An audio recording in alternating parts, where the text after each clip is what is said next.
I am Jeremy, and I'm your host of Tell Me Wine TV, where we answer your questions about wine right here on the internet. And today's question was sent in from Hart from Staten Island, who asks about wine temperature and how important is it to enjoying a wine, and is it important at all? And of course, temperature is critically important to wine enjoyment.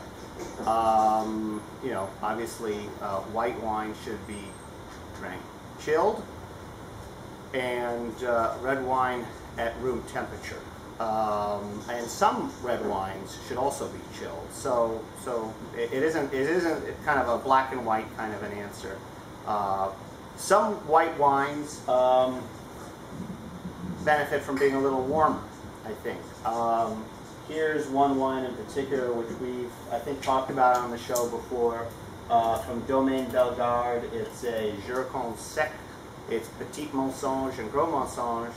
And when it's too cold, it's closed. It becomes closed, and the aromatics and the flavors shut down. And so when a wine is too cold, it can affect the wine experience. And I'm going to keep rolling, even though somebody's walking into the shop, potentially. Okay, here, pick up a check for fun. So that's so white wine does not necessarily have to be freezing cold, but cold is generally the rule for white wine. Red wine, on the other hand, is generally consumed at room temperature, and room temperature in 2010 usually means something more like 68, 70 degrees or warmer. That rule about room temperature was probably first declared sometime in the 19th century or earlier, where room temperature was probably closer to 55 degrees.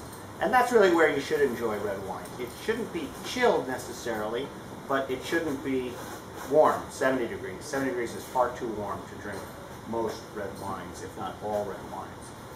So if you have a wine refrigerator, it should pretty much keep your wine at proper drinking temperature. And then, of course, there are some red wines which should be chilled as well. I'm not talking about rosés necessarily, but a lot of people will enjoy like Gamay, or, Beaujolais chilled. Some lighter reds just kind of benefit a little bit from a little bit of a chill. And so, yeah, it's not a cut and dried black and white rule.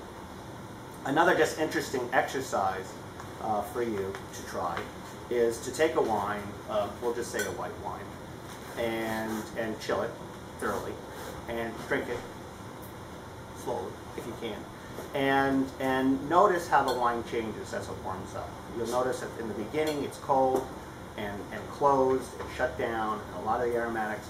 And as it warms up, you'll notice that it starts releasing more and more of itself to you. So yes, white wine should generally be chilled.